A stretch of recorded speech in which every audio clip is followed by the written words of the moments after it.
Di ruang monitor sebuah gedung di Jakarta, seorang satpam menatap layar CCTV yang berderet seperti jendela-jendela kecil di saat malam hari. Di salah satu layar, lobi tampak kosong, lift berhenti di lantai 7. Layar lain menampilkan koridor sempit. Lampunya berkedip 3 kali, lalu tenang. Andi meneguk kopi, menoleh ke monitor tengah, dan membeku. Di sana, kamera lobi menampilkan dirinya sendiri, duduk di kursi yang sama, menatap lurus ke kamera. Sosok di layar tidak berkedip, bibirnya terangkat pelan, membentuk senyum yang tidak dimiliki Andi di ruangan nyata itu. Assalamualaikum warahmatullahi wabarakatuh. Selamat datang kembali di RA Story Official.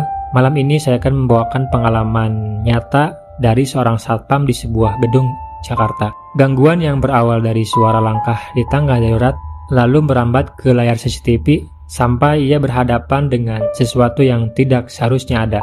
Dukung kami dengan follow Instagram, share video ini ke teman yang suka cerita horor, dan subscribe. Karena di 1000 subscriber pertama, ada giveaway yang spesial untuk kamu yang sudah follow, dan jangan lewatkan informasi menarik lainnya. Mari kita mulai ke ceritanya.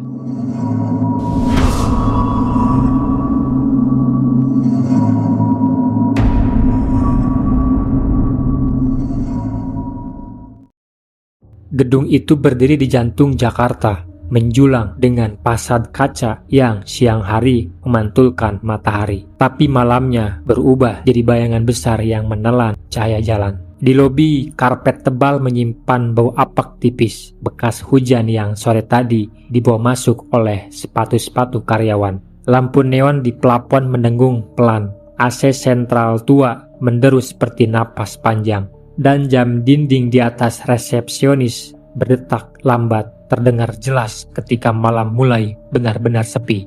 Andi, seorang satpam berumur 30-an, baru sebulan dipindah ke shift malam. Seragamnya rapi, topinya tergantung di paku dekat pintu, HT tersangkut di bahu, baterai cadangan tersusun di laci, buku log terbuka di meja pos dengan tulisan tangan rapi. Jam patroli, jalur yang harus dilalui, catatan kecil jika ada yang janggal. Ia hafal urutan tugas, keliling lobi, cek pintu darurat lantai bawah, naik ke podium parkir, lalu kembali ke ruang monitor, ulang lagi setiap 1 jam.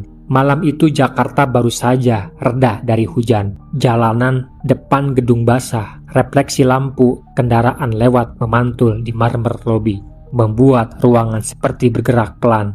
Rekan setimnya Darto sedang keliling basement untuk cek pompa air. Tinggal Andi sendirian di ruang monitor, ditemani 14 layar yang sisinya bergaris hijau sedikit bergetar. Ia memeriksa satu-satu, kamera pintu masuk, clear. Tempat parkir, clear. Lift 1 dan 2 diam di lantai 3, clear. Kamera pantry lantai 9 gelap karena lampu sudah dimatikan, normal. Andi berdiri merapikan ikat pinggang, mengambil senter dari gantungan, lalu berjalan menyusuri lobi. Sepatu bootnya menapak pelan di marmer, suaranya memantul. 1, 2, 3. Ia berhenti di depan pintu kaca utama, menarik gagangnya yang terkunci. Menoleh ke meja resepsionis, kartu tamu tersusun dengan rapi. Tidak ada bekas tertinggal, hanya satu pulpen yang menggelinding pelan berhenti di tepi.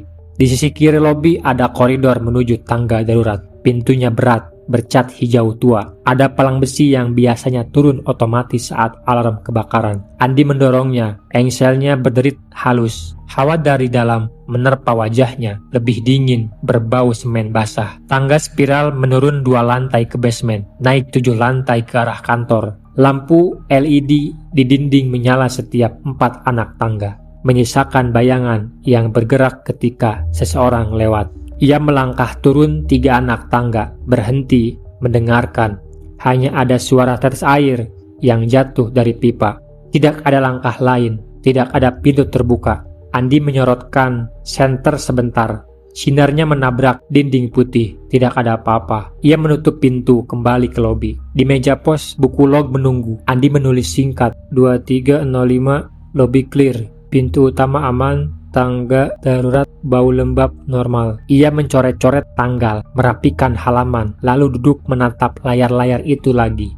Kota di luar semakin senyap. Jam menunjukkan pukul 23:20. Darto belum kembali dari basement. Suara HT di pundaknya hanya sesekali berdesis mencari sinyal. Andi meraih termos kecil, menuang kopi. Uapnya tipis, menabrak dingin AC dan hilang. Ia menatap layar kamera lobi dan baru menyadari sesuatu. Lampu di koridor kiri berkedip 3 kali, lalu berhenti, lalu redup lagi seperti kehabisan tenaga. Andi mencodongkan badan, mencoba mengingat. Seingatnya, listrik cadangan baru diuji pekan lalu. Semuanya normal. Ia mengganti tampilan ke quad screen 4 kamera sekaligus. Lobi, pintu darurat, hall lift, dan area parkir pintu masuk. Di hall lift, indikator digital merah menunjukkan angka 7. Lift berhenti. Pintunya tertutup rapat. Seharusnya kosong karena semua karyawan sudah pulang pukul 8 malam hari. Andi menghela napas, menekan tombol intercom ke panel lift.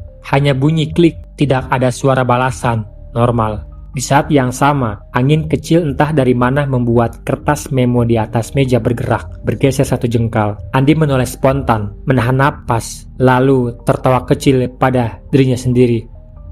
AC aja, gumamnya. Tapi ada sesuatu yang membuatnya tidak ingin memalingkan mata dari layar-layar itu terlalu lama. Seperti ada panggilan halus agar ia tetap melihat. Ia berdiri lagi, memutuskan patroli pendek ke selasar depan Halid, sekadar memastikan tidak ada orang yang tersisa di toilet atau karyawan yang kembali mengambil barang yang tertinggal. Langkahnya melewati patung abstrak sudut lobi, bayangannya memanjang di marmer di depan Halid. Sensor gerak memicu lampu menyala terang. Ia mengetuk pintu toilet pria, kosong. Mengetuk pintu wanita, tidak ada jawaban. Ia hanya membuka sedikit. Ruangan putih bersih, mengembuskan aroma disinfektan yang mencolok di hidung. Andi kembali ke pos, menutup pintu pelan. Kursi berderit ketika ia duduk. Jarumnya menunjukkan pukul 11:37 malam hari. Ia menulis lagi di buku log. Patroli Halib clear, toilet clear, indikator lift tetap di nomor 7. Ia menatap catatan itu beberapa detik, lalu menambahkan 1 kalimat yang biasanya tidak ia tulis. Lampu koridor kiri kedip 3 kali. HT-nya mendesis. Suara Darto masuk. Napasnya terdengar terpotong-potong. Basement aman. Pompa oke. Sebentar lagi naik ya. Andi, kopi. Balasnya. Di layar, 1 kamera tiba-tiba mengunci perhatiannya. Kamera lobi menampilkan kursi pos, meja termos, buku log terbuka. Andi merapatkan alis, mendekat. Ada dirinya duduk di kursi itu, persis dengan posisi yang sama. Kepala sedikit miring, tangan kanan memegang pulpen. Ia menoleh ke kanan, ke ruangan nyata. Kursi kosong, tidak ada siapa-siapa selain dirinya, berdiri di depan monitor. Kembali ke layar, sosok di CCTV itu perlahan mengangkat wajah, menatap lurus ke kamera. Andi merasa pangkuknya dingin. Kopi di cangkir bergetar pelan. Sosok di layar tersenyum. Andi tidak tersenyum. Ia menekan tombol power di monitor. Layar meredup, lalu mati. Suara AC seperti mendadak lebih keras. Detik jam lebih terdengar jelas. Andi mengembuskan napas, memijat pangkal hidung, menoleh ke monitor sebelah. Sosok itu masih ada di layar yang lain. Dari kamera berbeda, sudut yang lain tetap menatap, tetap tersenyum. Andi mundur 1 langkah. 2 langkah, punggungnya menyentuh dinding. HT berdesis lagi. Darto berkata santai, gue di lift nih. Kok lampunya ngedip? Lu main ponsel ya? Andi menatap indikator digital merah di layar Halib. Angka 7 menyala, tidak berganti. Ia menelan ludah.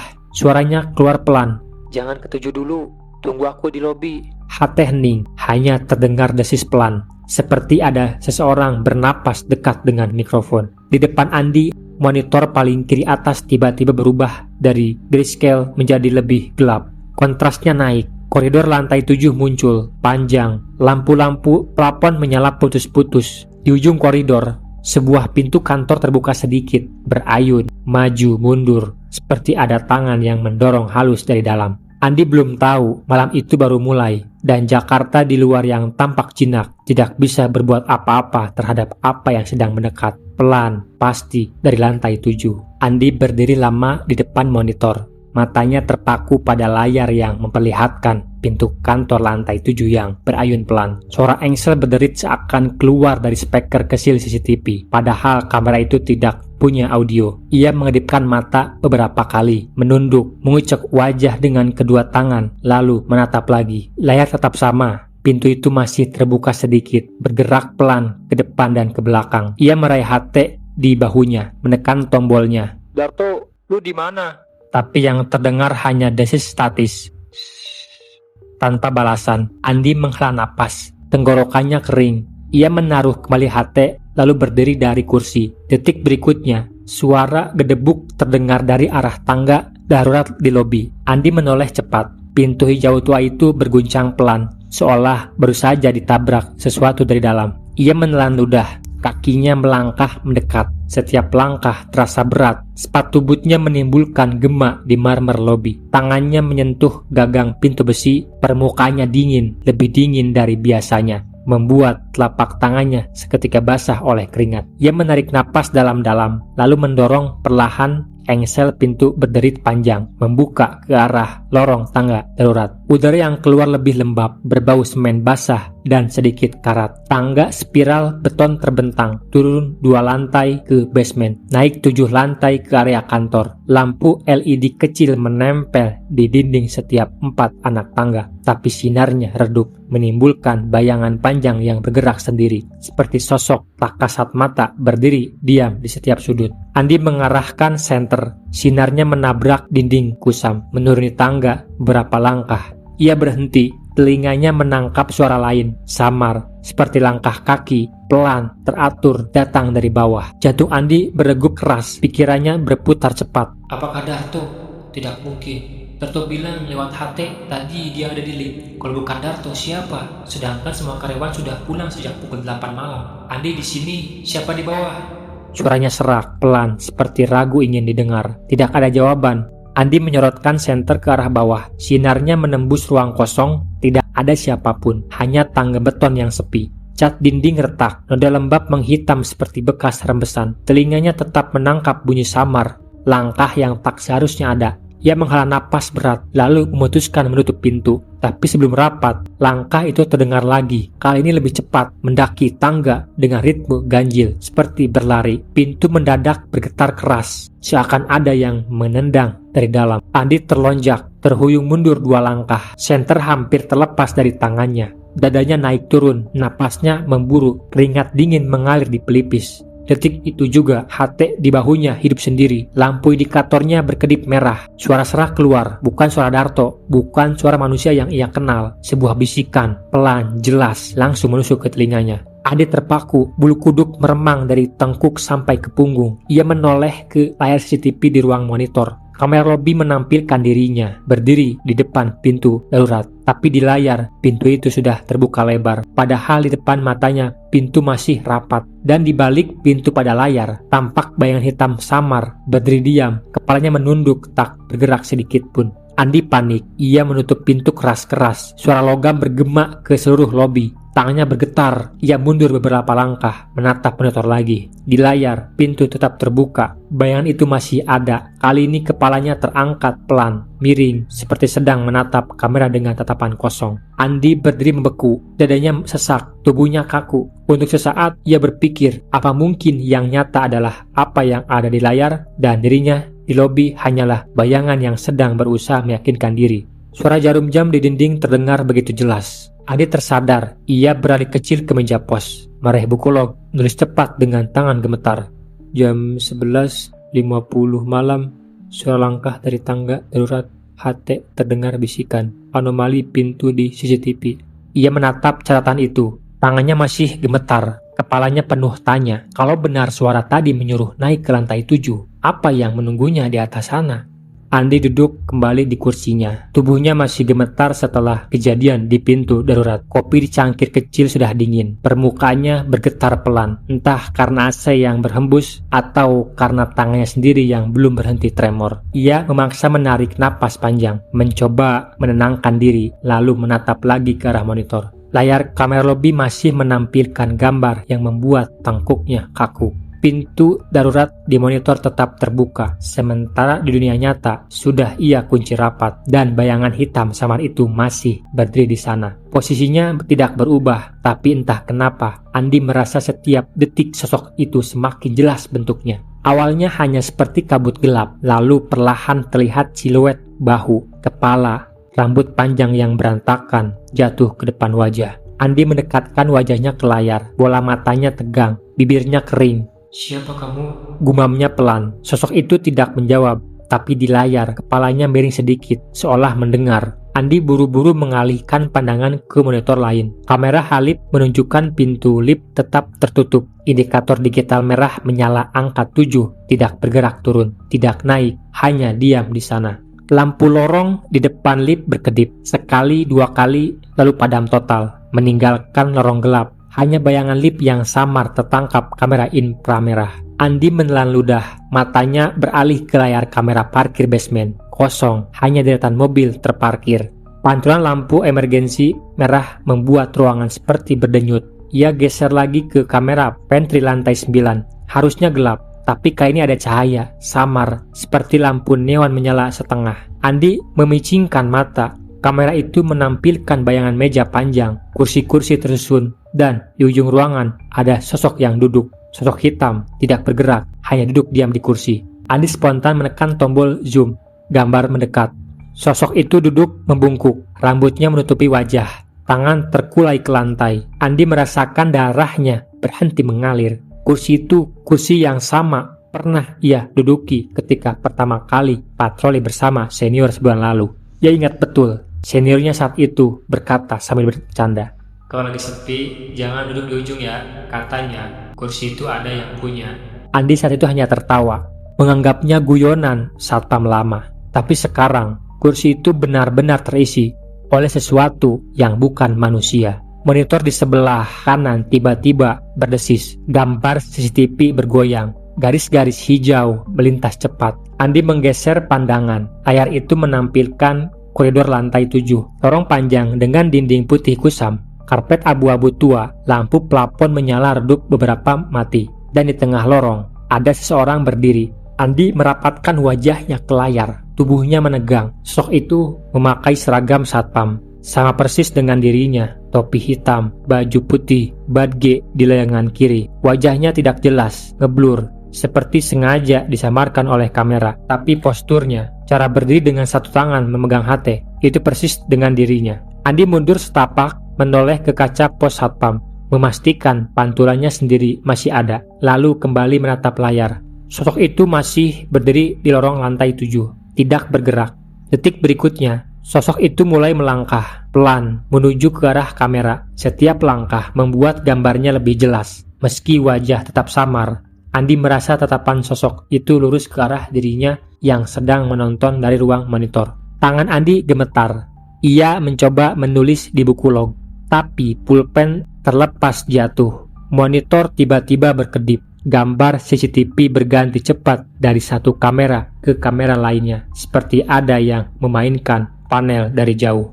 Kamera lobi kosong, kursi pos satpam terlihat kosong, kamera basement kosong, pintu darurat terbuka, kamera pantry lantai 9, kursi ujung kosong, sosok hitam sudah hilang, kamera lorong lantai 7 kosong, hanya lorong panjang gelap. Andi menegang, matanya melebar. Kursi pos satpam di layar CCTV lobi kosong. Padahal ia jelas masih duduk di sana. Tangannya refleks meraba meja. Kursinya, tubuhnya sendiri memastikan dirinya nyata. Tapi di layar tidak ada, seolah kamera tidak merekam keberadaannya. Lalu layar CCTV lobi bergetar sebentar dan muncul gambar baru. Sosok satpam yang tadi berdiri di lorong lantai 7 kini duduk di kursi pos di tempatnya dengan posisi yang sama. Hanya saja sosok itu menatap lurus ke kamera. Bibirnya bergerak seperti sedang tersenyum. Andi tidak lagi sanggup menatap. Ia menutup wajah dengan kedua tangan. Tubuhnya gemetar hebat. Dalam hatinya, ia sadar ini bukan lagi sekedar gangguan suara atau bayangan. Ada sesuatu yang berusaha menggantikannya, sesuatu yang ingin duduk di kursi itu, menjalani perannya seolah-olah tidak pernah ada. Andi masih duduk di kursi pos. Tubuhnya seperti lumpuh, pandangan kabur. Otaknya sulit membedakan mana nyata, mana rekaman di layar. Di depan matanya, monitor lobi jelas-jelas menampilkan kursi yang sama, meja yang sama, buku log yang sama, tapi penghuninya bukan dirinya, melainkan sosok satpam dengan wajah samar yang hanya menatap lurus ke kamera. Bibirnya melengkung membentuk senyum tipis. Andi mencoba menoleh ke samping, memastikan dirinya nyata. Tangannya menepuk-nepuk meja, meraba pulpen yang tadi jatuh ke lantai. Ia memungutnya. Pulpen itu dingin, nyata, tapi saat kembali menatap monitor, sosok di layar juga melakukan hal yang sama. Membungkuk, mengambil sesuatu di lantai. Hanya saja, di tangannya bukan pulpen, melainkan selai kain putih kusut, berlumur noda gelap seperti darah kering. Andi terlonjak mundur, kursinya berderit keras, napasnya memburu. Ia menoleh ke arah kaca besar di belakang pos, mencari pantulannya sendiri. Masih ada, wajahnya sendiri terlihat pucat, keringat menetes dengan deras. Namun seketika ia tersadar, pantulan di kaca hanya memperlihatkan dirinya saja, bukan ruangan di belakangnya. Seolah-olah pos itu melayang di dalam kegelapan. Tidak ada lobi, tidak ada patung abstrak, hanya dirinya seorang diri. Suara klik terdengar. Monitor CCTV berganti otomatis ke kamera lain. Kali ini menampilkan lorong panjang lantai 7 yang kosong dan hening. Andi mencodongkan badan, memperhatikan dengan seksama. Lampu di lorong itu berkedip 1 kali, 2 kali, lalu padam total, meninggalkan bayangan hitam merayap sepanjang dinding. Dari ujung lorong, perlahan muncul siluet, tidak terburu-buru, langkahnya nyaris tidak bersuara. Andi mengerjap, mencoba memastikan siluet itu bentuknya seperti manusia, tinggi, kurus, kepalanya miring sedikit, seakan sedang berusaha melihat ke arah kamera. Semakin lama bayangan itu semakin jelas. Tubuhnya tidak berwarna, hanya hitam pekat, seperti bayangan yang berdiri tanpa pemilik. Andi menelan ludah, rasa logam memenuhi lidahnya, jantung berdebar seperti ingin meloncat keluar. Ia berpikir cepat, apakah harus naik dan memastikan, atau diam di sini sambil memantau lewat layar. Namun sebelum sempat memutuskan, monitor di sebelah kanan tiba-tiba menyala, menampilkan kamera Halib di lantai 7. Di sana pintu lift perlahan terbuka, meski indikatornya tidak berubah. Ruangan lift gelap, hanya ada lampu emergensi merah redup di sudut. Dan di dalamnya sesuatu berdiri. Andi mencondongkan badan lebih dekat, matanya tidak berkedip.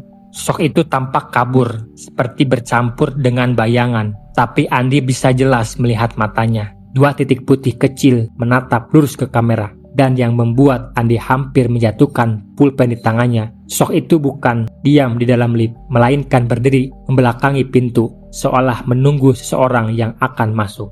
HT di bahunya tiba-tiba berderit. Suara Darto masuk pelan. "Di, gue udah naik ke atas. Kok di lantai 7 lampunya semua mati ya? Lu mainin panel listrik ya?" Andi terbelalak, matanya kembali ke monitor. Lorong lantai 7 masih menampilkan bayangan hitam yang bergerak, dan lift yang terbuka itu jelas berada di lantai 7. "Darto, jangan ke lorong. Balik turun sekarang." Suara Andi pecah, panik, tapi yang terdengar dari HT hanya suara desis panjang, lalu sesuatu yang mirip suara langkah kaki cepat mendekat ke arah mic, kemudian senyap. Andi memukul meja dengan tangannya, putus asa, matanya mencari-cari sosok rekannya di layar, tapi yang muncul justru sesuatu yang lebih membuat darahnya membeku. Monitor kamera lorong tiba-tiba menampilkan bayangan hitam itu. Kini berdiri sangat dekat dengan lensa kamera. Begitu dekat hingga hanya kepalanya yang terlihat.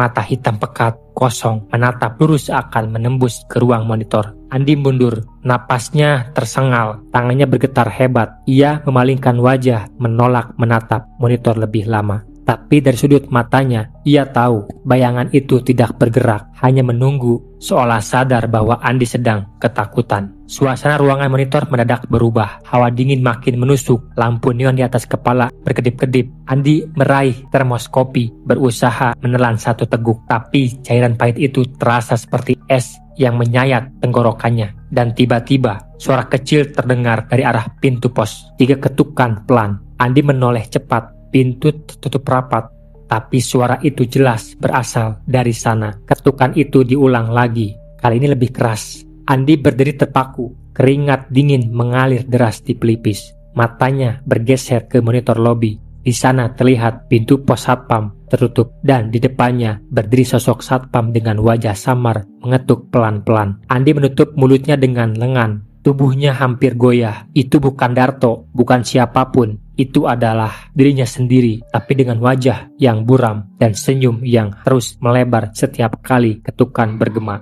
Jam dinding menunjuk pukul 12:45 dini hari. Malam terasa berjalan begitu lambat, seperti jarum jam sengaja dipaksa bergerak 1 detik lebih lama dari seharusnya. Andi duduk di kursinya dengan tubuh lelah, tapi matanya justru semakin sulit terpejam. Setiap kali ia mencoba memalingkan pandangan dari layar CCTV, ada dorongan kuat yang membuatnya kembali menatap, seolah-olah jika ia berhenti mengawasi sesuatu akan muncul tepat di belakangnya. Monitor menampilkan gambar statis lorong-lorong gedung, sebagian gelap, sebagian berkedip. Tapi anehnya, meski gedung itu besar, malam itu terasa hidup. Andi bisa mendengar bunyi-bunyi kecil yang tidak pernah ia perhatikan sebelumnya. Suara AC yang bergetar, bunyi pipa air yang berdengung pelan, suara listrik yang kadang mengeluarkan bunyi tik-tik di panel. Semua bunyi itu bersatu menjadi latar yang membuatnya semakin tertekan. Ia menuliskan catatan di buku log, tangannya bergetar. Jam 12:45 malam hari, suara ketukan pintu pos, sosok mirip satpam terlihat di CCTV lobby. Tulisan itu berantakan, tinta ballpoint tergores tidak rata. Andi menutup buku log keras-keras, seolah berharap catatan itu bisa mengunci rasa takutnya di antara halaman. HT di bahunya kembali bersembunyi. HT di bahunya kembali berbunyi. Kali ini jelas suara Darto. "Di, gue turun ya. Lift tadi sempat error, tapi gue udah sampai basement nih. Tunggu di pos aja ya." Andi menoleh ke monitor basement. Benar, pintu lift terbuka, tapi tidak ada siapapun yang keluar. Lorong basement kosong, hanya mobil-mobil terparkir dan lampu emergensi merah yang berdenyut pelan. "Andi, lu denger gak?" Suara Darto kembali terdengar. Andi menekan tombol HT. Suaranya parau. "Lu di mana persisnya, Tok?" Hening sebentar, lalu dijawab Darto. "Ya, ini basement, lagi jalan ke tangga darurat." Mata Andi langsung melirik monitor basement. Kamera menyorot jelas tangga darurat. Pintunya tertutup rapat. Tidak ada tanda-tanda siapapun keluar atau masuk. Andi berdiri. Keringat dingin mengalir deras. Kalau benar Darto ada di sana, kenapa kamera tidak menangkap sosoknya? Atau kalau yang bicara di HT itu bukan Darto, lalu siapa? Tiba-tiba monitor lorong lantai 7 kembali hidup. Gambar bergetar, kemudian stabil. Dan di sana, Andi melihat sesuatu yang membuat seluruh tubuhnya kaku.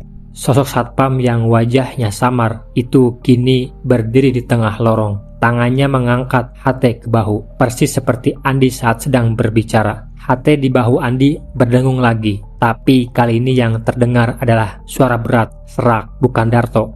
"Naiklah ke atas, kita sudah menunggu." Andi spontan menjatuhkan HT ke lantai. Suaranya memantul di ruangan kecil pos satpam. Ia mundur, menabrak kursinya sendiri. Kursi itu berguling pelan ke belakang. Monitor di depan tiba-tiba berganti cepat. Lobi kosong, pantry kosong, basement gelap, lorong lantai 7 kosong. Semua layar kini menampilkan ruang monitor itu sendiri dari berbagai sudut. Andi tertegun, matanya membesar. Ia melihat dirinya sendiri dari belakang, dari samping, bahkan close up wajahnya yang pucat. Semua monitor menampilkan dia. Padahal ia tahu gedung itu tidak punya kamera di ruang monitor. Napasnya tercekat, jantungnya hampir berhenti. Lalu, salah satu monitor menampilkan gambar berbeda. Sebuah ruangan gelap, hanya ada kursi kayu di tengah, kosong. Tapi perlahan, bayangan muncul duduk di kursi itu. Siluet mirip dirinya, hanya saja wajahnya gelap sepenuhnya. Tak punya mata atau mulut. Sosok itu menunduk pelan, lalu mendongak, menatap lurus ke arah kamera. Andi mundur makin jauh, tubuhnya menempel ke dinding pos. Telinganya tiba-tiba menangkap suara lain, samar, seperti ada orang berbisik di balik pintu kaca pos. Suaranya pelan, tapi jelas. "Bukalah, kami ingin masuk." Ketukan kembali terdengar, pelan, lalu makin keras. Lampu neon di atas kepalanya padam seketika. Ruangan gelap total, hanya cahaya monitor yang menyala, menyorot wajah Andi yang semakin pucat. Andi tidak tahu harus berbuat apa. Ia ingin berlari, tapi pintu pos terasa seperti menjebaknya. Monitor tiba-tiba berganti lagi, menampilkan lorong panjang lantai 7. Dan kali ini, ia melihat Darto. Temannya itu berjalan pelan, wajahnya tegang, membawa senter menoleh ke kiri dan ke kanan. "Andi, lu di atas ya?" Suara Darto terdengar jelas lewat HT yang jatuh di lantai. Andi ingin meraih HT itu, menjawab memperingatkan. Tapi sebelum tangannya sempat meraih, sosok hitam di ujung lorong lantai 7 muncul lagi, berdiri tepat di belakang Darto. Andi menjerit dalam hati, tubuhnya terpaku, hanya bisa menyaksikan dari layar. Darto tidak sadar, ia melangkah semakin dekat ke arah kamera, sementara bayangan hitam di belakangnya mengikuti, semakin dekat, semakin jelas. Dan pada detik itu juga, seluruh monitor padam serentak, menyisakan ruangan monitor dalam gelap total. Suara AC berhenti, suara listrik pun hilang. Hanya ada suara napas Andi sendiri yang terdengar berat dan putus-putus. Lalu di belakangnya terdengar suara kursi berderit, seperti ada yang baru saja duduk di kursi kosong yang tadi ia tinggalkan. Ruangan monitor terasa seperti terputus dari dunia luar. Sepi, hampa, hanya tersisa napas Andi yang memburu. Ia berdiri mematung, menatap ke arah kursi yang barusan ia dengar berderit. Tapi dalam kegelapan, ia tak bisa melihat apa-apa. Dengan tangan gemetar, ia meraba meja, mencari senter, tapi yang tersentuh hanya permukaan kayu yang dingin. Buku log yang terbuka, dan pulpen yang entah bagaimana bergeser sendiri lebih jauh ke ujung meja. Andi memaksa tubuhnya bergerak. 1 langkah, 2 langkah, lalu berhenti lagi. Rasanya seperti ada mata yang sedang mengawasi dari dalam gelap, menunggu ia melakukan kesalahan kecil. Tiba-tiba, kring, suara telepon internal berdering keras. Andi terlonjak, jantungnya seakan mau meloncat keluar. Telepon itu berada di pojok meja, bisa dipakai untuk berkomunikasi antar pos atau ke ruang panel listrik. Tapi malam itu, siapa yang bisa menelepon? Darto saja jelas sedang tidak ada di pos. Dering itu terus berbunyi, berulang-ulang. Ritmenya terlalu cepat, terlalu mendesak, seperti memaksa untuk segera diangkat. Andi melirik ke arah monitor, masih gelap. Lampu neon di atas kepala tak juga menyala. Ia menelan ludah, lalu dengan tangan bergetar, ia meraih gagang telepon. Suara dering berhenti mendadak, telinganya menempel ke gagang. Hening, tidak ada suara, bahkan nada sambung pun tidak ada. Andi, kamu sendirian kan? Suara itu tiba-tiba terdengar, pelan, berbisik, tapi jelas menyebut namanya. Andi langsung menarik gagang dari telinganya, menatap benda itu dengan wajah pucat. Suara itu bukan suara Darto, bukan suara siapapun yang ia kenal. Suara itu serak, seperti suara seseorang yang sudah lama tidak berbicara, bercampur dengan napas berat yang membuat bulu kuduknya berdiri. Gagang telepon di tangannya tiba-tiba menjadi dingin, begitu dingin sampai jemarinya terasa nyeri. Suaranya terdengar lagi, kali ini lebih dekat, seolah langsung ke telinganya meski ia sudah menjauhkan gagang.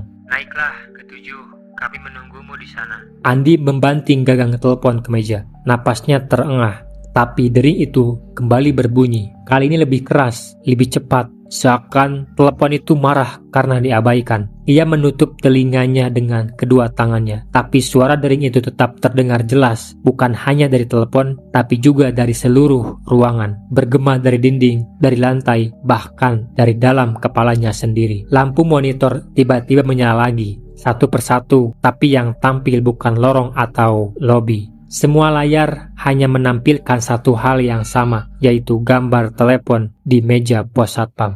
Telepon yang sama persis dengan yang ada di hadapannya, bergetar keras setiap kali berdering. Andi melirik ke kaca besar di belakang pos, berharap menemukan sedikit kenyataan, tapi yang ia lihat membuat tubuhnya hampir runtuh. Di pantulan kaca, ia memang melihat dirinya, tapi di sampingnya, duduk di kursi pos, ada sosok lain. Sosok seragam, satpam, wajahnya hitam, legam, tanpa mata, tanpa mulut, hanya sebuah senyum tipis yang digambar samar di permukaan wajahnya. Dan yang lebih mengerikan lagi, sosok itu juga sedang memegang gagang telepon, menempelkannya ke telinga, seakan-akan sedang mendengarkan percakapan yang sama dengan Andi. Andi mundur, kursinya pun terjatuh, napasnya semakin berat.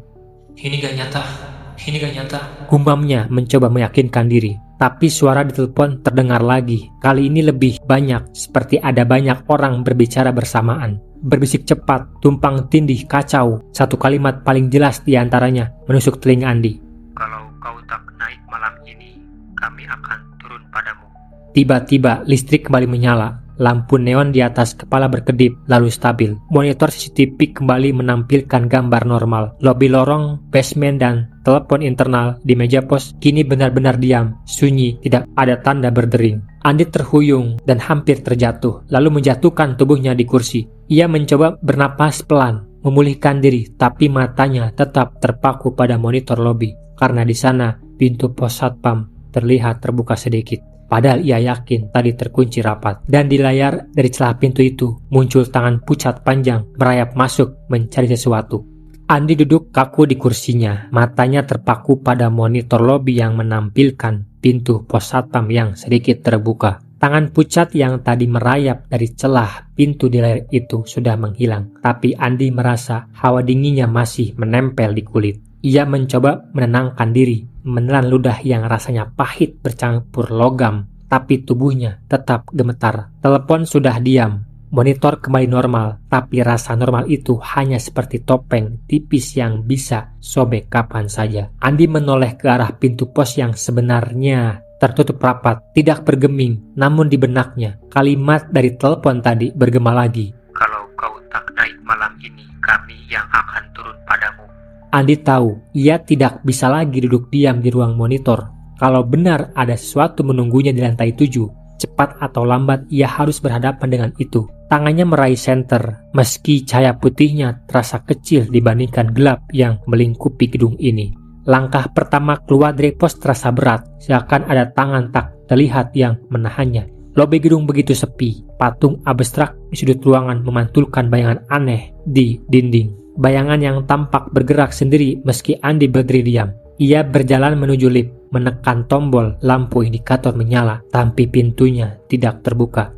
Andi menghela napas, pikirannya terpecah antara menunggu atau menggunakan tangga darurat. Suara klik kecil terdengar, lampu indikator lift berubah ke angka 7, turun perlahan. Andi menatap layar itu tanpa berkedip. Lift benar-benar sedang turun, tapi ia ingat tadi di monitor CCTV. Pintu lift di lantai 7 sudah terbuka, dengan sosok hitam berdiri membelakangi pintu. Degup jantungnya semakin keras. Ia melangkah mundur, lalu menoleh ke pintu tangga darurat. Pilihan itu terasa lebih masuk akal, meski sama-sama menyeramkan. Ia mendorong pintu darurat, suara engsel berderit panjang menggema ke seluruh tangga. Tangga beton spiral itu gelap, hanya lampu kecil yang redup di dinding setiap beberapa meter. Andi mengarahkan senter ke atas. Sinarnya menabrak dinding kusam dengan bercak-bercak hitam. Ia mulai melangkah, 1, 2, 3. Setiap langkahnya menimbulkan gema panjang. Di lantai 3 ia berhenti sebentar. Telinganya menangkap suara sama dari bawah, seperti langkah kaki. Andi menelan ludah, menyorotkan senter ke bawah, tapi yang terlihat hanya kegelapan. Ia mempercepat langkah, menaiki tangga lebih cepat. Lantai 5, 6, dadanya sesak, napasnya memburu, keringat dingin membasahi pelipis. Meski udara di dalam tangga darurat begitu lembab dan dingin. Suara langkah dari bawah semakin keras, seperti ada yang benar-benar mengejar. Akhirnya ia sampai di lantai 7. Pintu besi dengan cat hijau kusam berdiri di depannya. Andi berhenti, menempelkan telinganya ke pintu. Hening, tidak ada suara. Tapi justru keheningan itu lebih menakutkan daripada langkah kaki tadi. Tangannya gemetar saat menyentuh gagang pintu. Dinginnya menusuk sampai ke tulang. Ia menarik napas panjang, lalu mendorong pintu perlahan. Engsel berderit, pintu terbuka sedikit, gelap. Koridor lantai 7 yang biasanya terang dengan lampu neon panjang, kini hanya disinari cahaya redup dari lampu emergensi. Dinding putihnya terlihat lebih kusam, karpet abu-abu tua seakan berubah menjadi hitam. Udara di sana lebih dingin dari lantai lain. Andi bisa merasakannya langsung menusuk ke tulang. Ia melangkah masuk. Pintu darurat menutup perlahan di belakangnya dengan suara kedebuk berat. Koridor terasa panjang sekali. Setiap langkah Andi memantul ke segala arah, seperti ada gemak kaki lain yang mengikuti. Senter di tangannya bergetar, sinarnya berputar liar saat tangannya gemetar. Tiba-tiba, krek, suara kursi bergeser terdengar dari salah satu ruangan kantor di sisi kanan. Andi berhenti, lalu menoleh. Pintu ruangan itu sedikit terbuka. Ia menyorotkan senter, cahaya menembus celah pintu. Terlihat bayangan kursi benar-benar bergerak sendiri, pelan, lalu berhenti. Andi mundur setapak, tapi suara lain terdengar dari arah berlawanan. Pintu ruangan di sisi kiri berderit pelan, terbuka sedikit, meski tidak ada angin. Senter Andi menyorot celah itu. Terlihat sekilas sesuatu bergerak cepat di dalam bayangan hitam melintas. Jantung Andi berdetak semakin kencang. Ia melangkah maju, melewati pintu-pintu ruangan yang sebagian terbuka dan sebagian tertutup. Setiap pintu seperti memiliki mata yang mengintainya, menunggu saat ia lengah. Ketika ia sampai di tengah koridor, lampu emergensi di atas kepalanya berkedip, lalu tiba-tiba padam, gelap total. Andi hanya mengandalkan cahaya senter yang kecil. Lingkaran cahaya itu menyorot lurus ke depan, dan di ujung koridor, senter menangkap sesuatu. Seseorang berdiri, tegak, seragam satpam, tapi wajahnya kosong, hanya hitam, pekat. Sosok itu tidak bergerak, hanya menatap lurus ke arah Andi. Napas Andi tercekat, tangannya gemetar hebat. Ia hampir menjatuhkan senter. Sosok itu tiba-tiba melangkah, satu langkah ke depan. Suaranya bergema berat di koridor, lalu berhenti, berdiri diam lagi.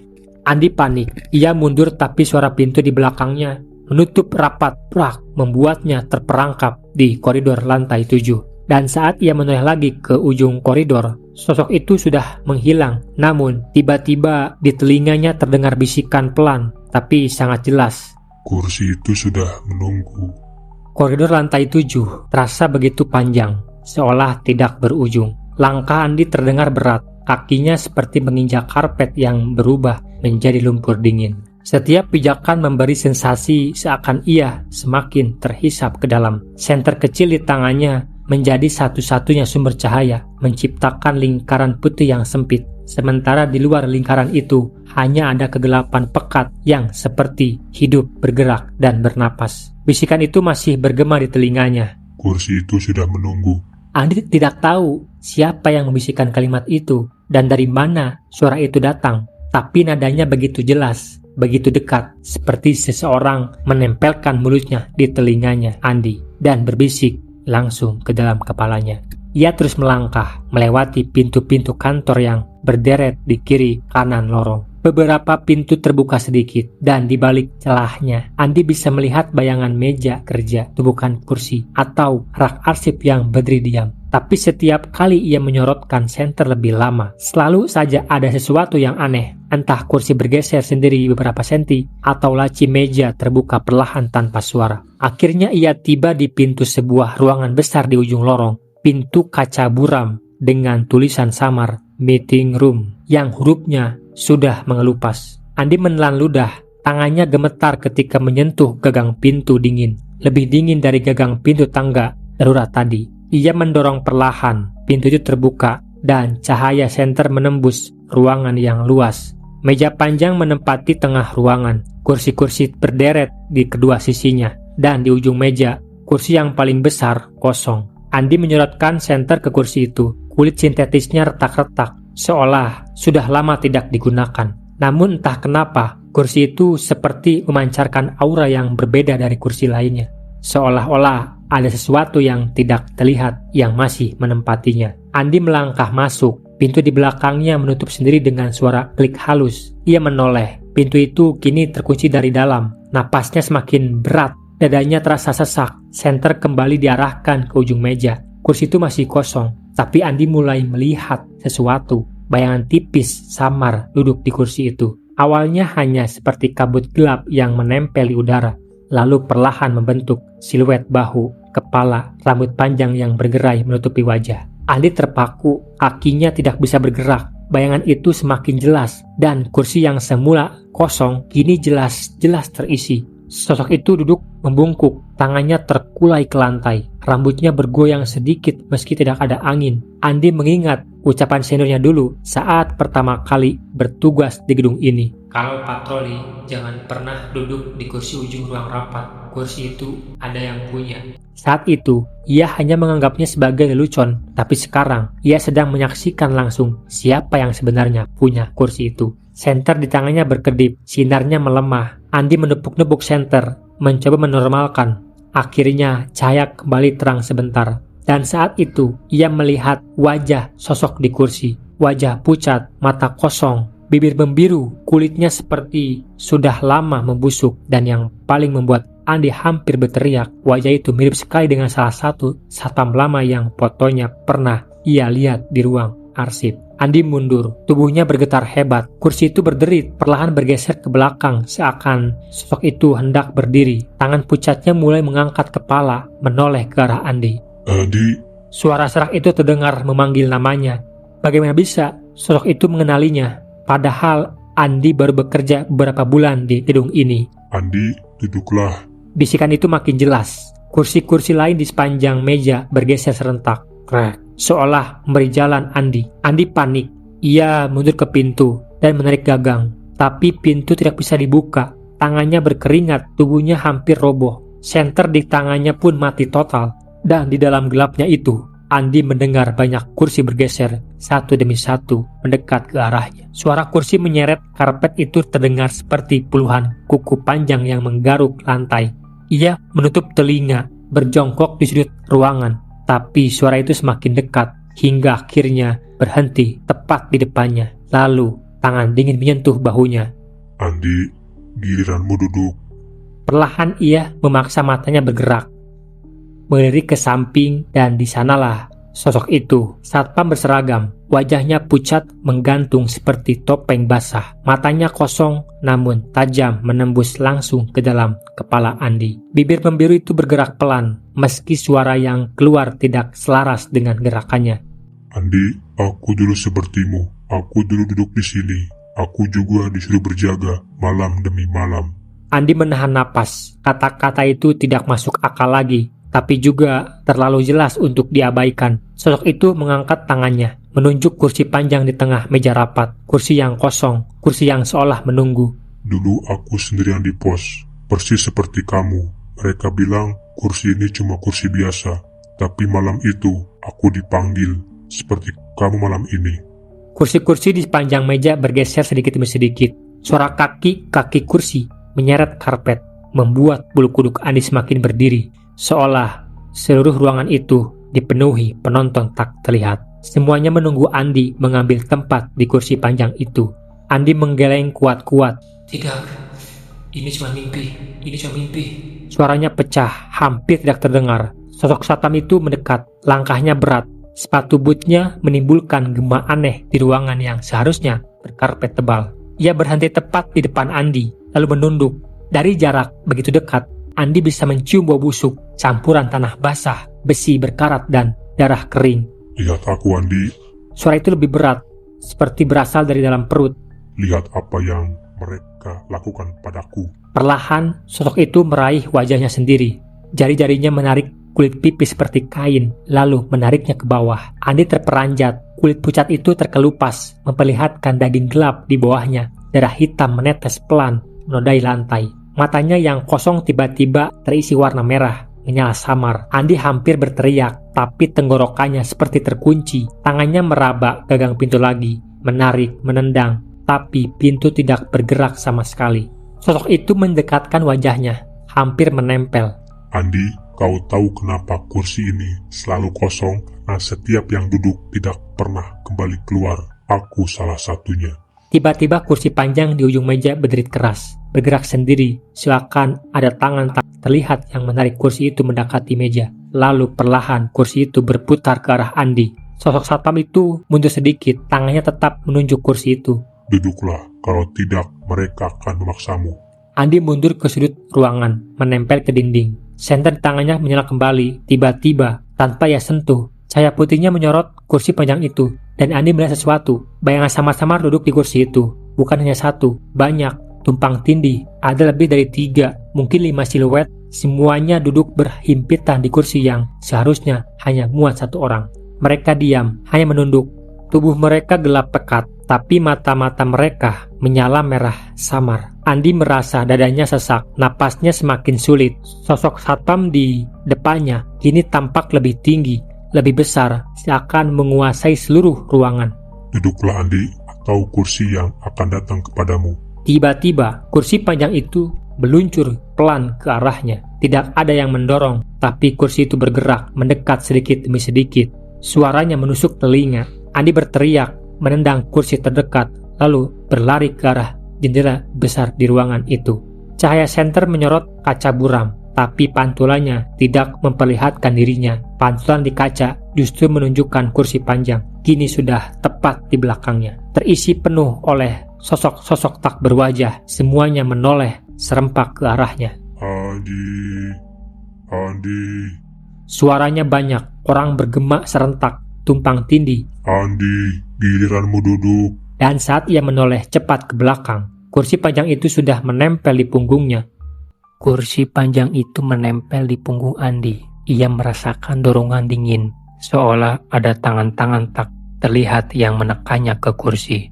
Andi merontak, menendang meja, melempar senter, tapi kursi itu bergerak sendiri, mendesaknya semakin kuat. "Tidak, jangan!" teriaknya parau, hampir kehilangan suara. Namun, suara-suara itu kembali terdengar dari segala arah, bergema seperti paduan suara mengerikan. Duduklah, Andi, duduklah. Punggungnya menyentuh permukaan kursi. Kulit kursi itu terasa lembab, dingin, seperti kain basah yang sudah lama tidak dijemur. Aroma menyengat tercium, campuran bau anyir darah dan keringat basi. Andi berusaha berdiri, tapi tangannya seperti ditarik dari dua sisi oleh kekuatan yang tidak terlihat. Tiba-tiba lampu ruangan menyala sendiri. Andi terkejut, matanya menyipit karena cahaya mendadak itu. Ruangan rapat terlihat normal kembali. Meja panjang, kursi berjejer rapi, semuanya tampak biasa. Tidak ada sosok duduk sendirian di kursi panjang ujung meja. Ia menoleh ke kiri dan ke kanan, sunyi. Tidak ada satpam, hantu, tidak ada bayangan, hanya ia sendiri. Jantungnya masih berdegup cepat, tapi ia mulai berpikir, mungkin tadi hanyalah halusinasi akibat rasa takut berlebihan. Ia mencoba berdiri, namun tubuhnya kaku. Tangannya menekan armrest kursi, mencoba bangkit, tapi kursi itu seakan menempel pada tubuhnya. Ia menarik lebih kuat, kursi berderit keras, tapi tubuhnya tetap tak bisa lepas. Seperti ada sabuk tak kasat mata yang mengikat pinggangnya ke kursi itu. Suara berat terdengar di telinganya, padahal tidak ada siapapun di sampingnya. Andi menoleh cepat, hanya ada kursi kosong di kanan dan kirinya. Namun, napas dingin itu tetap terasa di lehernya. Tiba-tiba, lampu ruangan mati lagi, gelap pekat, dan di dalam gelap itu, ia mendengar suara langkah kaki banyak dari berbagai arah, lalu mendekat, semakin dekat. Senter yang tadi ia lempar tiba-tiba menyala sendiri di lantai. Sinarnya mengarah ke meja. Andi terbelalak. Di atas meja rapat, satu persatu tangan pucat muncul di permukaan kayu. Seperti menembus meja, tangan-tangan itu meraba, mencakar lalu menekan kuat. Puluhan tangan muncul bersamaan, seolah ada orang yang terperangkap di bawah meja dan mencoba keluar. Andi menutup matanya, berharap semua itu hilang. Tapi suara berisik kayu berderit, kursi bergeser, dan langkah kaki itu semakin memenuhi ruangan. Saat ia membuka mata lagi, kursi-kursi di sepanjang meja kini sudah terisi. Masing-masing kursi ditempati sosok satpam. Seragam mereka sama, wajah mereka pucat, sebagian dengan luka parah, sebagiannya lagi tanpa mata atau bibir. Mereka semua duduk kaku, menghadap ke Andi. Matanya kosong, tapi Andi merasa tatapan itu menusuk langsung ke dirinya. Salah satu dari mereka yang wajahnya separuh hangus hitam berbicara dengan suara serak.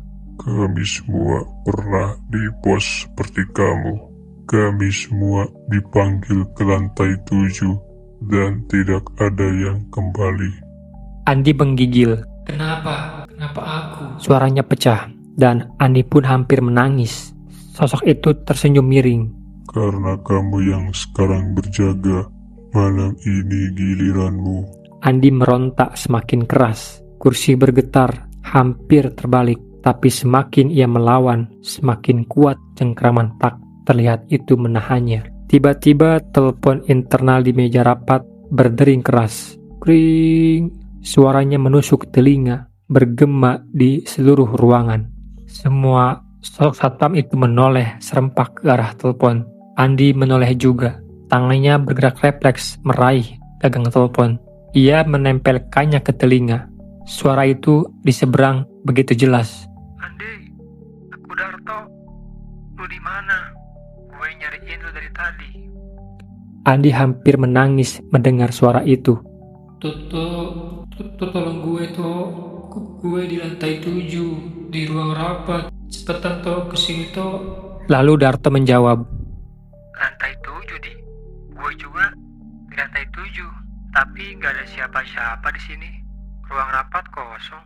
Andi membeku, matanya melirik ke sekeliling.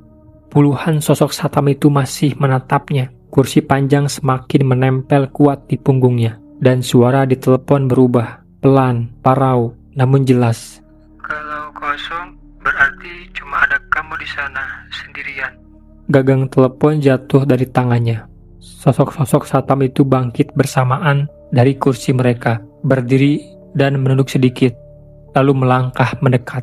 Suara langkah mereka berat, tapi sinkron, seperti barisan yang siap menjemput anggota baru. Andi mencoba berteriak, tapi suaranya hilang. Matanya basah, tubuhnya lemas. Ia hanya bisa menyaksikan saat puluhan tangan pucat itu terulur ke arahnya, menunggu untuk menariknya masuk ke dalam barisan penghuni lama.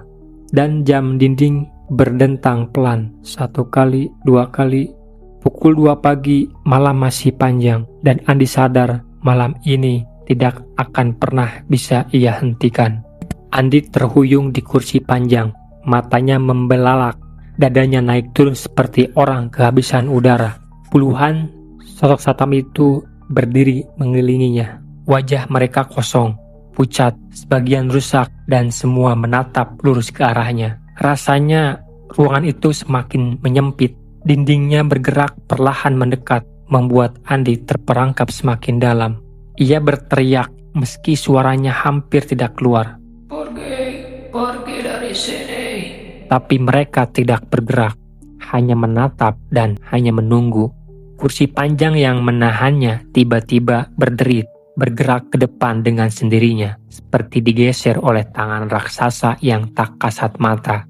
Andi terbawa maju, sampai meja rapat itu bergetar keras. Gelas-gelas kosong di atasnya berguncang dan pecah sendiri. Suara pecahan kaca bergema, lalu hening lagi. Andi menoleh ke arah pintu kaca yang buram, dan kali ini ia berusaha sekuat tenaga. Dengan seluruh kekuatannya, ia melepaskan diri dari kursi. Tubuhnya jatuh menghantam lantai. Ia merangkak cepat ke arah pintu. Tangannya meraih gagang pintu, ditarik keras, tidak bergerak. Ia menendang, pintunya tetap diam, seperti dilas mati ke dinding. Napasnya makin sesak. Ia mencoba jendela besar di isi ruangan. Kaca tebal itu dipukul berkali-kali dengan senter yang tadi sempat ia temukan lagi. Retakan kecil muncul, tapi kaca itu tidak pecah. Malah sebaliknya, dari balik pantulan kaca, Andi melihat sesuatu yang membuat darahnya membeku. Bukan dirinya yang terlihat, melainkan sosok satpam lain duduk tenang di kursi panjang. Sosok itu tersenyum samar, wajahnya hancur. Sebagian kulit mengelupas, tapi pantulan itu jelas bukan wajah Andi. Seolah kursi sudah menentukan siapa yang sebenarnya duduk di sana. Andi mundur, terhuyung ke tengah ruangan lagi. Sosok-sosok satpam itu kini bergerak, perlahan melangkah maju. Langkah mereka bersamaan. Suara sepatu boot menggetarkan lantai. Setiap langkah seakan membuat udara semakin berat, membuat Andi semakin sulit bernapas. Andi. Suara mereka bergema serentak. Andi, tidak ada jalan keluar. Andi menutup telinga, mengguncang kepalanya sendiri dengan keras. Tidak, aku harus keluar dari sini. Aku harus keluar dari sini. Ia lari ke pintu darurat yang ada di sisi lain ruangan. Pintu besi hijau yang biasanya menuju tangga spiral. Tangannya meraih gagang pintu, mengejarnya dengan sisa tenaga. Tapi begitu pintu itu terbuka, yang ia lihat bukan tangga, melainkan koridor lain. Koridor panjang, identik dengan lantai 7, dengan pintu-pintu kantor di kiri dan kanan. Namun kali ini, lorong itu seakan tidak berujung. Gelap, panjang, lurus, tak ada akhir. Andi terpaku. Ia menoleh ke belakang. Ruang rapat sudah hilang. Pintu besi menutup keras di belakangnya. Prak. Dan kini ia benar-benar sendirian di lorong asing itu. Senter di tangannya bergetar, sinarnya menyorot ke depan. Di kejauhan, ia melihat satu kursi kayu berdiri sendirian di tengah lorong yang kosong. Namun, kursi itu perlahan berderit, bergeser ke arahnya. Meski tidak ada yang mendorong, Andi mulai berlari. Langkahnya menggema panjang, napasnya memburu, dan dadanya perih. Tapi setiap kali ia menoleh ke belakang, kursi itu tetap ada, selalu lebih dekat seperti mengejar tanpa henti. Lorong itu tak berujung. Andi berlari dan berlari, sampai kakinya gemetar, sampai paru-parunya seperti terbakar. Namun lorong itu tidak pernah berakhir, dan kursi itu tidak pernah berhenti mendekat. Tiba-tiba, lampu emergensi di lorong menyala satu persatu. Sinarnya menerangi pintu-pintu kantor di sisi kiri dan kanan. Andi menoleh ke samping. Pintu-pintu itu terbuka bersamaan, dan dari tiap pintu keluar sosok satpam satu demi satu. Puluhan, semuanya berjalan pelan ke tengah lorong menghadang Andi. Kini lorong itu bukan hanya tak berujung, tapi juga penuh oleh mereka. Andi berhenti, terperangkap di tengah. Di depan, deretan satpam dengan mata kosong bergerak mendekat. Di belakang, kursi kayu itu sudah berhenti, hanya 1 meter darinya. Andi, Suara mereka bergema lagi. Andi, saat semua jalan tertutup, hanya ada satu tempat untukmu. Andi menoleh cepat ke kursi di belakang. Kursi itu tidak bergerak lagi, hanya berdiri diam menunggu. Dan di atasnya, kini jelas terlihat seragam satpamnya sendiri, tergantung rapi seolah menanti untuk dipakai. Lorong itu kini dipenuhi sosok satpam. Puluhan, bahkan mungkin lebih. Mereka keluar dari setiap pintu, berjalan pelan, teratur, tapi pasti mendekat ke arah Andi. Langkah mereka sinkron, seperti barisan yang sudah lama dilatih untuk satu tujuan, menutup semua jalan keluar. Andi berdiri terpaku di tengah lorong, wajahnya pucat, keringat bercucuran deras, dadanya naik turun cepat. Di belakangnya, kursi kayu itu hanya diam, tegak, tapi terasa seperti predator yang sabar menunggu buruannya menyerah. Di atas kursi, seragam satpam tergantung rapi. Kemeja putih, celana biru tua, topi hitam, bersih, licin, seakan baru disetrika. Tapi bagi Andi, seragam itu terlihat seperti kain kapan. Tidak, aku bukan milik kalian. Suara Andi pecah, lirih, nyaris tidak keluar. Tapi para sosok itu tetap maju. Wajah-wajah rusak mereka memantulkan cahaya redup dari lampu emergensi. Beberapa tanpa mata, hanya lubang hitam menganga. Beberapa tanpa rahang, mulut menganga tak sempurna, mengeluarkan suara napas berat. Namun semuanya kompak menatapnya. Andi, Suara mereka bergema serentak. Andi, waktumu sudah tiba. Andi mundur beberapa langkah. Tubuhnya gemetar hebat, tapi langkahnya terhenti ketika kursi di belakangnya berderit, bergeser sedikit maju, meski tak ada yang mendorong. Seolah kursi itu berkata, tak ada lagi tempat lari. Andi berbalik, memandang kursi itu dengan mata membelalak. Ia menendangnya dengan sekuat tenaga. Prak, kursi terbalik menghantam lantai. Seragam jatuh, namun detik berikutnya, kursi itu berdiri lagi dengan sendirinya. Seragamnya kembali tergantung rapi, seakan tidak pernah tersentuh. Andi mundur ke dinding lorong, terjepit di antara kursi yang menunggu dan barisan sosok satpam yang semakin mendekat. Kepalanya pening, napasnya berat, telinganya dipenuhi suara-suara bisikan. Duduklah, duduklah, duduklah, duduklah. Bisikan itu bukan hanya dari luar, tapi juga dari dalam kepalanya. Andi menutup telinga, berlutut lalu menangis. Kenapa aku? Kenapa harus aku? Salah satu sosok yang pertama kali ia lihat di ruang rapat itu, satpam dengan wajah separuh terbakar, maju selangkah lebih dekat. Suara seraknya berat, setiap kata keluar seperti terpaksa. Karena setiap malam harus ada penjaga. Karena setiap malam harus ada pengganti. Kami semua sudah pernah menolak, tapi akhirnya tetap duduk. Andi menggeleng keras. Aku tidak akan duduk, aku akan keluar dari sini, aku tidak mau. Ia bangkit, berlari menembus barisan sosok-sosok itu. Namun begitu melewati mereka, tubuhnya langsung dingin, seperti menabrak asap beku. Tangannya meraih pintu di ujung lorong. menarik gagang dengan seluruh tenaga. Akhirnya pintu pun terbuka, namun yang ada di baliknya bukan tangga, bukan lobi, bukan jalan keluar, hanya lorong lain, lorong yang sama, dengan kursi yang sama, menunggunya lagi. Andi terhuyung, hampir jatuh. Ia sadar tidak ada pintu yang benar-benar keluar. Gedung ini seperti memutar dirinya dalam lingkaran tak berujung, dan setiap ujungnya selalu ada kursi. Suara jam dinding berdentang lagi, 3 kali, 4 kali, dan pukul 4 pagi, malam hampir usai. Tapi Andi tahu ia mungkin tidak akan pernah melihat matahari. Sosok-sosok satpam itu kini semakin dekat. Mereka mengelilinginya, merapat, sampai Andi benar-benar terkepung. Napas mereka berat, seragam mereka basah oleh noda yang tak jelas. Bau busuk menusuk hidung Andi, dan dari mulut mereka keluar kalimat terakhir dengan serentak menghentak telinga. Duduklah Andi, kau tidak bisa lari, kursi ini milikmu sekarang. Andi menoleh ke kursi. Kursi itu berderit, bergeser tepat di depannya. Tangannya gemetar, tubuhnya melemah, otaknya terasa kosong. Entah dorongan dari luar atau keputusasaan dari dalam. Lututnya perlahan menekuk, ia duduk. Begitu tubuhnya menyentuh kursi, hawa dingin luar biasa merasuk seluruh tubuh.